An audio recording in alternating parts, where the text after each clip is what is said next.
Hey, good morning to those of you out there on the West Coast. Good afternoon to those of you here on the East Coast with me. We're going to get rocking and rolling. Appreciate that, Stan. We're going to get rocking and rolling here on today's training about finding people to talk to. And excuse me. And I'm going to jump right into the training. Uh, no slides today because I want to be all about showing you how I did what I did. And what I did and what I'll show you is putting together a list of 200 people. And I did this morning. So today is December 10th, right? So today is December 10th. We're doing this training live, and this morning live. Fortunately, all the tools all work, but I took the time to put together this list of 200 people. And I want to set the scenario, right? What I get is a lot of times people have great products, but they struggle to get in the door to federal buyers to be able to talk with them about what they sell and to be able to have meetings, et cetera, to talk about the challenges the government has. And there's a step in my 7-step process called targeting. It's step 2. And targeting is about building a list of 200 people that you can get into a federal agency. And when you're able to get into a federal agency, you can start building relationships. Relationships lead to opportunities. This is how we hear about opportunities before they reach SAM.gov or other platforms that are out there where you might look for opportunities. Well, you want to have relationships inside your customer agency so that you hear about opportunities a year before they come out, right? I was talking with the Navy, somebody in the Navy yesterday, basically a Navy buyer, and she was saying, I want you to be friends with me for 2 years before you think you're going to get a sale. She's going to come on and do a podcast interview with me. And she was talking about how sometimes people come in and they just expect stuff right away. But when you have the relationships, you can expect to hear about opportunities from her and from other federal buyers. And so that's why step 2 is about building a list of 200 people. When you have a list of 200 people, then you're going to be able to reach out to a significant portion of people. Let me share this thing really quick. If you see this adoption bell curve I have, when I talk about reaching out to 200 people, let's just break it down to 100 because it's an easier number. On the right-hand side of the bell curve, you see late maturity and laggard. That makes up 50% of the bell curve, or 50% of the people you reach out to are not going to have anything to do with you. And then 34% of them, they're going to want to see you having experience. For example, today in the VA that we're going to talk about, they want to know that you're already getting some traction in the VA before they talk to you. So the idea in sales is that you need to reach out to 100 people to be able to get a decent amount of folks that you can start building relationships with. Anyway, so I was talking with one of my subscribers in CallPlan AI about going into the VA. This is what she sells. The VA is what she has determined her best agency or primary agency to go after. And she was struggling with, well, how do I find people? And she had tried to follow a little bit of my guidance, and she was finding 14 people.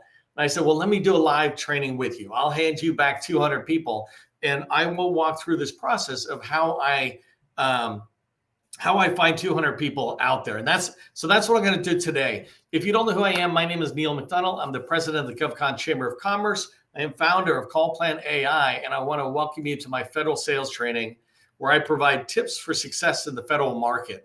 I spent 20 years in the federal market as a small business owner myself after I got out of the Army. And since 2018, I've been teaching people like you that government contracting is not a secret. It's not a hack.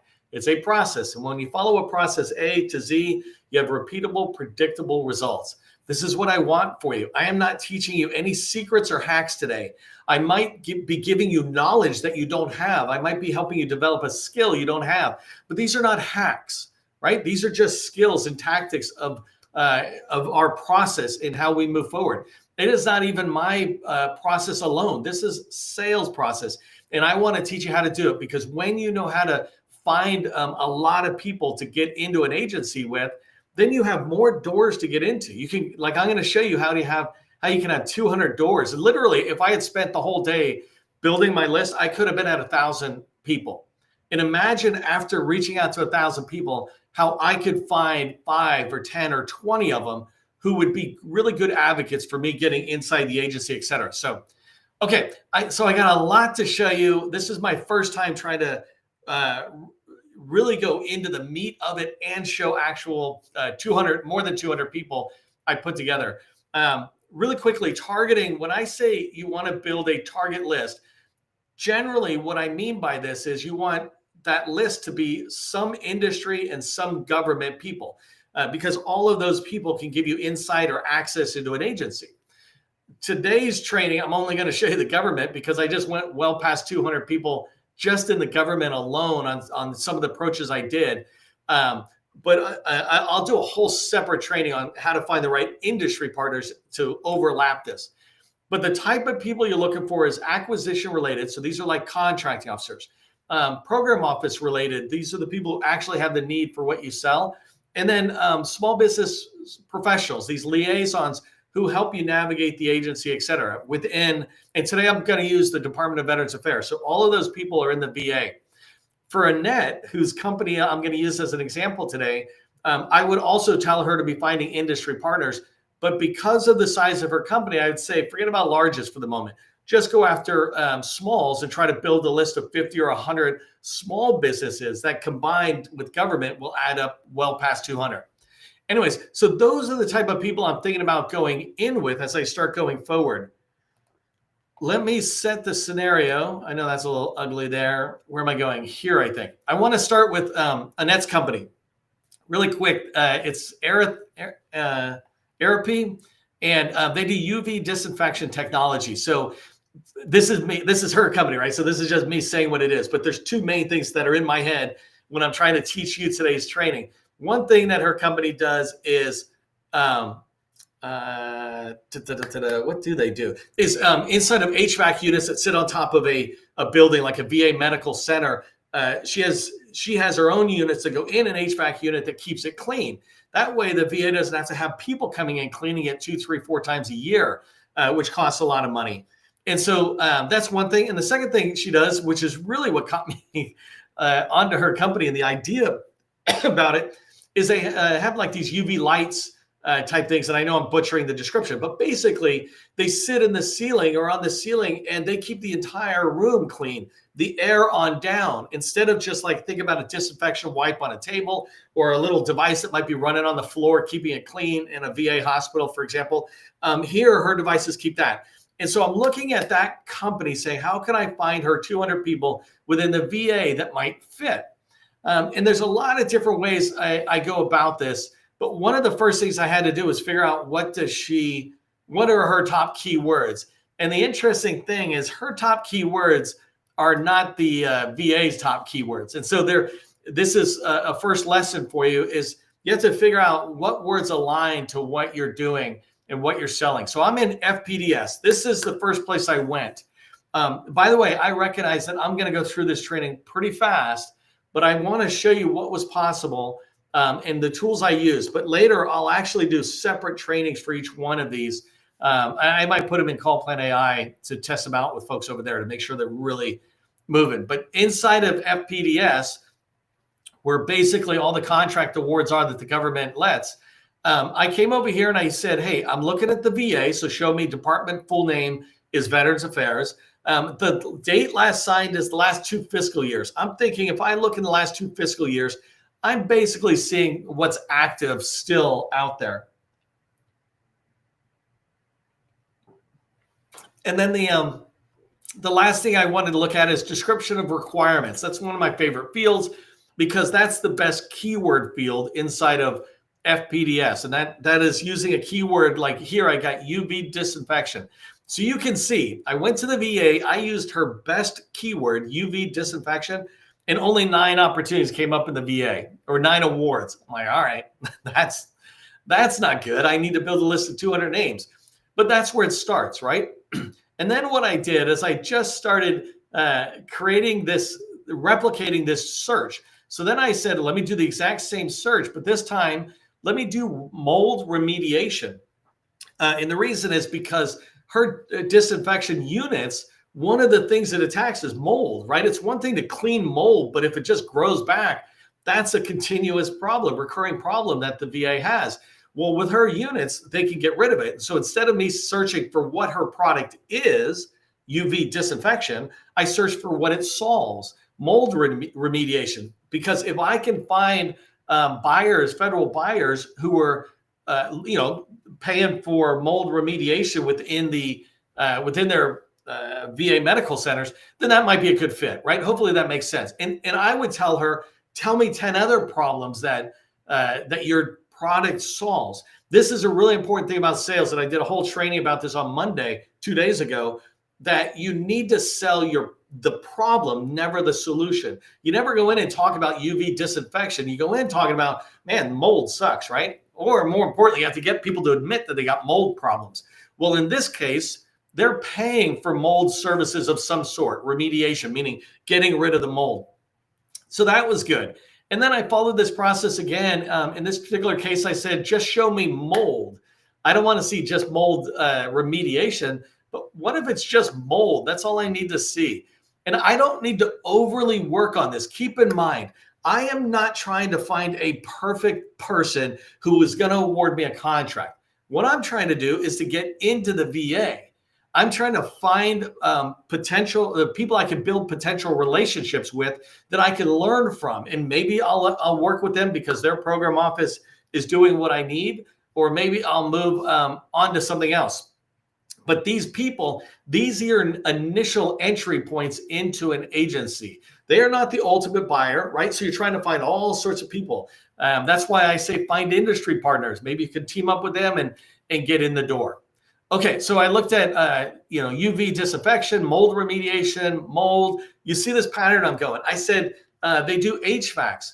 And so here, my thinking on this, I'm trying to get in the VA. If I could find people who are doing HVACs, HVAC anything, HVAC installation, HVAC maintenance, right? Again, HVACs are these devices that are sitting on top generally of a building, and her device goes in it to keep it clean. If I can find out who's buying that, any of that related service, then I can reach out to them. They might go, oh, I don't deal with that, but Sally does, right? You go, oh, that's not us. Go talk to John, right? That's the idea of doing outreach, which is that third step in my 7-step process. Okay, a couple other things I did. I was like, let me look at duct cleaning. And actually, when I looked at HVAC and I looked at one of these entries, I noticed it was talking about duct cleaning. I was like, oh, that makes sense. I mean, maybe her device is like shooting UV through the ducts or something. I don't know. But so I searched for duct cleaning, got 85 names in there. And the last one I did was, what did I do? Oh, the last one I did is I switched it over and I said, let me search on a NAICS code. Right. And so in this particular case, air purification is kind of what she's doing. I'm like, well, let me not forget the NAICS code. Right. And I could have done this with a PSC code as well. But the idea is just looking through and trying to figure out, how do I find people who are kind of aligned to that? I want to make sure, I'm going to come back and show you a whole bunch of other stuff that helped me like try to figure out where people are at. But FPDS, the reason I like FPDS, let me just open, let me come back to this guy really quick. If I just open one thing very quickly, on the top right-hand side, I'm able to find people who are in the acquisition work shop. So contracting shop. That's pretty much a good general truism that it's the contracting officer, contract specialists who are up here. And then the second group of people I can find is right here. I can find the company that this contract was awarded to. And you see where it says service disabled veteran owned? I notice this is not a small business, but Annette, who I'm talking about this project today with all of you, she's not an SDVO, and the VA tends to buy from SDVO. So she'll probably want to build partners, but she can find these people, and I'll show a different training how you find names on it. But that's why I come into FPDS. I can get this information. So let me show you, let me jump to the results for a second. Remember, my task is to get 200 people in the VA that she can reach out to. Can I get a 10-minute intro call with you?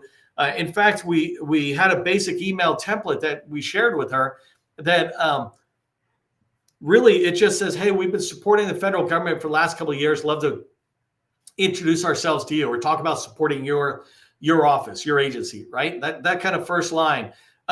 We do UV technology or something. There was this one simple line that says what she does. We do advancements in UV technology out there. And then, do you have time for a meeting? And so this is not a training for that, but basically she can outreach to these people. And the idea when you reach out to 200 people, remember 50 are going to reject you. You want to make it easy for them to accept you or reject you by giving them a very simple line like UV disinfection. A lot of people are going to go, I don't even know what that is. That's perfect. Then we don't want to meet you. And a lot of people will go, oh, I know what that is. Yeah, sure. Tell me more. Right. That's the idea of building a list. And so in this group, and I'm going to walk you through, I've got a ton of data here, but this is the results that I'll give her from just this morning's effort. And again, I know I'm much, much faster at this because I've been doing it a long time. But the idea, and I'll come back and show you how I did it. The idea is that you can build these names up. But if you come through here, you'll see that I built a list of over 200 people. And the first group of people are all contracting officer or contract specialists who support the acquisitions shop. So I got those from FPDS. Then you'll notice I'm moving into the small business liaison folks. Actually, let me come up here and do a quick filter. If I just say contract professionals, I have 123 people. And these 123 people, by the way, didn't come from all that FPDS stuff you saw. They came from only 2 searches, I think. From the NAICS code 33413 and then the keyword duct cleaning, right? I only took those results and created this list. If I had taken the other keywords that I showed you a minute ago, I would have well over 200 people related to a contracting shop.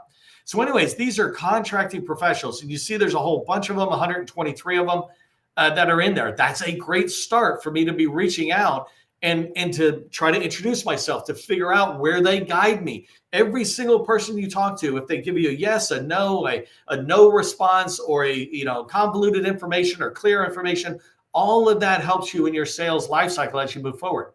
The second group of people that I targeted in here are the small business liaison officers. So this, or also known as small business specialists. They have different kind of names in different agencies. But in here, there are 38 or 39 different small business liaisons who cover the 100 or the 21 plus VA VISNs. The way the VA is set up is you got like 6 or 8 hospitals in a network of hospitals. So a VISN, a VISN, and above that you got region and then headquarter type thing. And so these are 39 small business liaisons who cover those 21 VISNs, so all the VA medical centers, and then also headquarters and some other places. These are great people for her to start reaching out to. Even as simple as that same intro email I said, they might say, oh, I only do IT product purchasing or IT software, IT services in there. You go, cool. But those 21 that are out there, they will get what she's talking about because they're engaged at the hospital level, and the hospital level is where she's trying to keep clean. All right, so the first 2 were contracting shop and then small business shop. And then the third group that I put in here is the is 2 groups of them. I'm just going to put them together. But these are program offices, and these are just barely touching on the program offices. This is 170 program office people I put together this morning for her. And every one of these people, you don't see it right now, but she'll have the name, number, and email, phone number and email for every one of these people. And they're in 2 different categories. They're in environmental health coordinators. So all across the VA are all these VA hospitals and outpatient centers, et cetera. And so there's 100 plus people who are responsible for the environmental health inside and outside those buildings. And then there's lead health coordinators across, see the VISNs that are in there, right? Across the 21 VISNs. And these people are ideal for her. They might not be the ultimate program office shop that you're trying to get into, but they touch on air quality and disinfection that her product addresses. And so she'll have these people to be able to reach out to. And if she can get in the door and have a meeting, they will begin to teach her, oh, no, the office you want is these people. Or they might say, yeah, that is us. And we actually work with facilities really closely. Let's get together and have a meeting about that. This, again, is all about initial outreach, your first meeting trying to get in. And just resetting it again in case you're coming in a little late. This is with Annette with her company is doing UV disinfection, trying to get into the VA. How do you create 200 plus doors in the VA that enable her to get in. And you can see right here, this first list I have for her is, it's 332 people.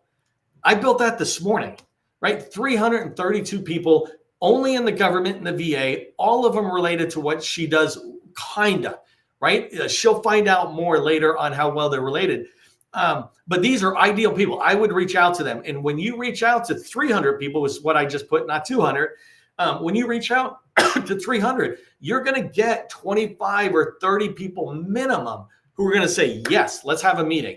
And when she has that meeting, now she'll be able to be in and having more conversations that feed off each other, that enable her to learn how to have the conversation with the buyer about the problems that they have in the solution and the problems her solution addresses. Okay, so I got 10 minutes left. Let me show you more of how I did some of this. So step 2 is what we're talking about, targeting. Build a list of 200 people. Step 3 is outreach. It's picking up the phone or email and trying to reach out to them.